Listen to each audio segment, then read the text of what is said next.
नमस्कार साथियों। अमेरिका की जनता सड़कों पर उतर चुकी है। ट्रंप की जो नीतियां हैं, पिछले कुछ समय में जो टैरिफ को लेकर ट्रंप जो गेम खेल रहे हैं, उससे अमेरिका की जनता सड़कों पर उतर चुकी है। इनके मन में जो डर लगा हुआ है कि अब टैरिफ लगने से जो अमेरिका में महंगाई आएगी वो तो अलग। अब इन जो ट्रंप ने एक विभाग बनाया है जिसका हेड एलोन मस्क को रखा है, वो वहां पर नौकरियों में कटौती कर रहे हैं।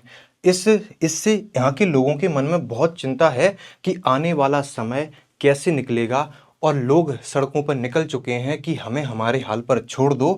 ट्रंप और मस्क जो नीतियां ला रहे हैं उससे इनके अमेरिकी लोग ही इस चीज़ को एक्सेप्ट नहीं कर रहे हैं कि सर जी बिल्कुल एक्सेप्टेबल नहीं है, इस तरीके के आप काम मत करें, हमें बिल्कुल शांति से रहने दें। अब जो तस्वीर में आप देख रहे हो, लोग भारी संख्या में यहाँ पर प्रोटेस्ट कर रहे हैं। ये अमेरिका के कुछ बड़े बड़े शहर हैं जहाँ पर भारी संख्या में लोग देखे गए। न्यूयॉर्क, सैन फ्रांसिस्को, शिकागो, यहाँ पर लोग भारी संख्या में इनका विरोध कर रहे हैं। ट्रंप ने टैरिफ तो लगा दिया, दुनिया की क्या प्रतिक्रिया रहेगी वो तो अलग, लेकिन यहाँ पर इनके खुद अमेरिकी इस चीज़ को एक्सेप्ट नहीं कर रहे हैं और सड़कों पर उतर चुके हैं। ग्लोबल मार्केट में जो शेयर मार्केट है वो पूरा लाल हो रखा है। अगर हम भारतीय कुछ बड़ी कंपनियों की बात करें तो रिलायंस 4%, भारती एयरटेल भी 2%, आईसीआईसीआई बैंक 4%, एसबीआई 2%, इन्फोसिस भी, कोटक, एचडीएफसी, बजाज फाइनेंस, भारत की कुछ बड़ी बड़ी कंपनियां बिल्कुल लाल हो रखी हैं। शेयर मार्केट पूरा नीचे गिर चुका है। वहीं माइक्रोसॉफ्ट, गूगल, एप्पल 7% गिर चुका है। एनवीडिया के शेयर गिर चुके हैं। वहीं अमेजॉन, मेटा, नेटफ्लिक्स, इन सभी बड़ी कंपनियां जो अमेरिका की बड़ी कंपनियां हैं, सभी के शेयर गिर चुके हैं। यहाँ पर पूरा जो पोर्टफोलियो है वो पूरा लाल हो रखा है। क्या ट्रंप अपना टैरिफ वाला फैसला वापस लेंगे? ये कहना तो किसी के लिए पॉसिबल नहीं है कि ट्रंप क्या सोच रहे हैं, क्योंकि अभी भी वो फुल कॉन्फिडेंस में हो रखे हैं। अगर हम मीम मार्केट में देखें तो ये भी बिल्कुल एक्टिव हो चुका है। लोग कह रहे हैं कि सर हमने इतना पैसा इन्वेस्ट किया था लेकिन हमें घाटा इससे ज़्यादा कैसे हो गया। जब लोगों ने सुबह उठकर पोर्टफोलियो देखा तो उनकी हालात भी कुछ इस तरीके से थी। भारतीय शेयर मार्केट का क्या हाल है? पूरा शेयर मार्केट निफ्टी पूरा लाल हो रखा है। ये भी एक साल में दूसरी सबसे बड़ी गिरावट देखी गई। एशिया बाजार भी 10% तक यहाँ पर गिर गया है। अगर मंडे को जो शेयर मार्केट ओपन हुआ उसमें 19 लाख करोड़ भारत के जो इन्वेस्टर हैं उनका पैसा यहाँ पर डूब गया है। भारत ही नहीं, पूरा एशिया, यूरोप, अमेरिका, सभी जगह इसी तरीके का हाल बना हुआ है। ब्रिटिश प्रधानमंत्री कीर स्टारमर ने शनिवार को एक इंटरव्यू दिया और उसमें इन्होंने कहा कि ग्लोबलाइजेशन का हम अंत करने वाले हैं और संभवतः हो सकता है कि ये ऐलान कर दें और एक देश दूसरे देश के साथ बढ़िया से व्यापार करते थे।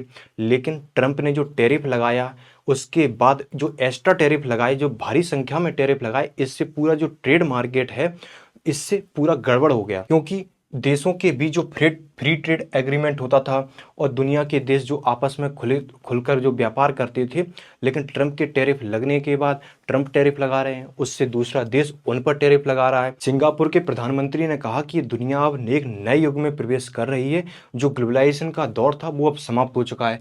यही ब्रिटिश के प्रधानमंत्री भी कह रहे हैं कि जो ग्लोबलाइजेशन का दौर था वो खत्म हो चुका है और ये ऐलान भी करने वाले हैं।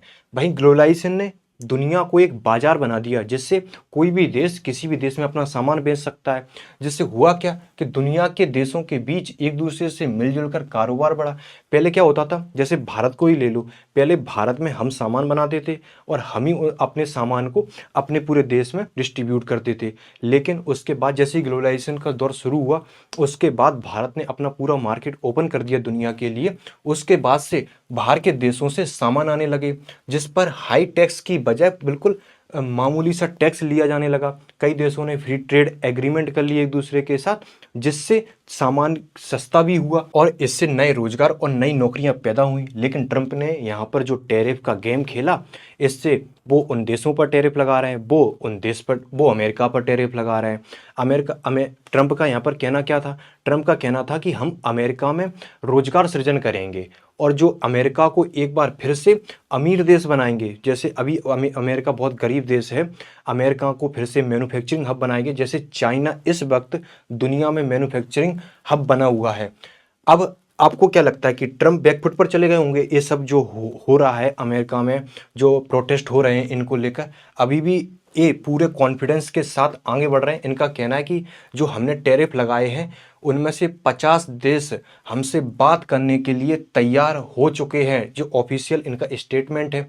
वहीं अगर हम आगे चलें थोड़ा, कि अमेरिका में जो शेयर मार्केट बिल्कुल डाउन लाल हो गया गब, उससे अभी तक कितना नुकसान हो गया, तो $6 ट्रिलियन मार्केट से गायब हो चुके हैं।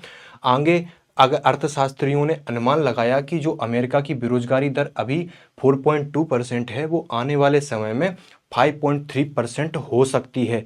अब ट्रंप जो रोजगार सृजन कर रहे थे, लेकिन यहाँ पर बिल्कुल उल्टा होता हुआ दिख रहा है। लेकिन अभी भी इस व्यक्ति के हौसले बिल्कुल बुलंद हो रखे हैं। वहीं इन्होंने और क्या कहा वो भी सुनो। ट्रंप ने आगे कहते हैं कि sometimes you have to take the medicine, कभी कभी दवा लेने की भी जरूरत होती है। लेकिन जो अभी जो नुकसान हुआ है, जो अभी प्रोटेस्ट हो रहे हैं, वो एक कड़वी दवा है। आने वाला समय बेहतर होगा इनके हिसाब से। वहीं एक क्लेम भी करते हैं कि जो देश हैं जिन पर हमने टैरिफ लगाया है, वो मर रहे हैं हमसे डील करने के लिए, वो हमसे बात करने के लिए मरे जा रहे हैं बिल्कुल।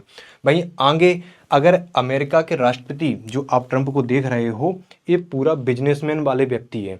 आप इनकी संपत्ति देखोगे कि पिछले 12 महीनों में इन्होंने अपनी संपत्ति को दोगुना किया है। तो पूरा बिजनेसमैन व्यक्ति है। $5.1 बिलियन की इनकी कुल संपत्ति है। और जो फोर्ब्स ने 2025 की बिलियनर्स लिस्ट जारी की है, इसमें इनका 700वां स्थान आता है। तो इससे आप सोच लो कि ये किस तरीके से काम करते हैं, और ये आने वाले समय में अमेरिका को ऐसे ही आगे ले जाने वाले हैं। अब जो हो रहा है, इसके बाद हो सकता है कि शायद ये पीछे हटें, शायद अपनी पॉलिसीज में चेंज करें, लेकिन अभी तो ये उसी मूड में चल रहे हैं। वहीं चीन ने भी अमेरिका पर, जो अमेरिका ने 34% चीन पर टैरिफ लगाया था, उसका बदला चीन ने भी 34% अमेरिका पर टैरिफ लगा दिया है। ट्रंप ने अपने जो सोशल मीडिया ट्रूथ पर लिखा कि चीन ने गलत फैसला उठाया, वो घबरा गए हैं। अब 10 अप्रैल से सभी अमेरिकी वस्तुओं पर भी 34% चीनी टैरिफ लगेगा। अब जो जिस बात का डर था लोगों को कि ये देश उस पर टैरिफ लगाएगा, वो देश इस पर टैरिफ लगाएगा, इसी वजह से, इसी डर की वजह से जो मार्केट हमें क्लैश देखने को मिला है। जो बाजार इतना गब्ब लाल हुआ है, इसे ब्लैक मंडे 2.0 के रूप में देखा जा रहा है। जिम क्रेमर ये मार्केट एनालिस्ट हैं, इन्होंने प्रिडिक्शन पहले ही कर दी थी कि आने वाले समय में जो ट्रंप ने टैरिफ लगाए, इसकी वजह से 1987 में जो उस समय हुआ था, ऐसा अब हो सकता है। 1987 में ऐसा क्या हुआ था? 19 अक्टूबर 1987 को दुनिया भर के शेयर मार्केट एक ही दिन में सबसे बड़ी भारी गिरावट देखी थी।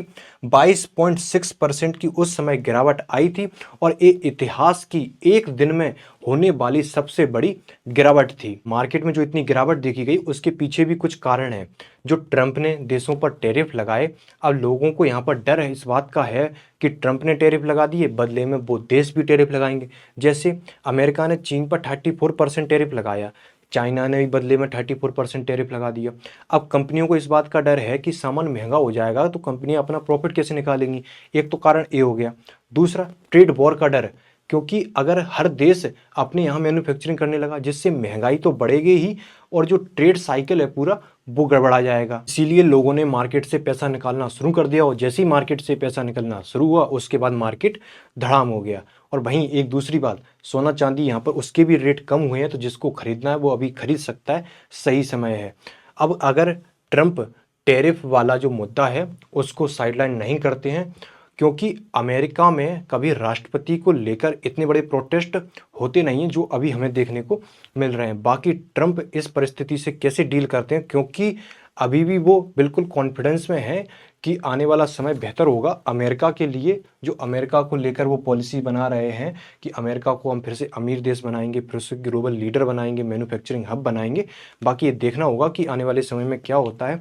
बाकी आप ट्रंप की नीतियों को लेकर क्या सोचते हो? क्या ट्रंप के जो फैसले हैं वो सही हैं या गलत हैं? आप हमें कमेंट सेक्शन में अपनी राय बता सकते हैं। आज के लिए इतना ही। Thank you so much.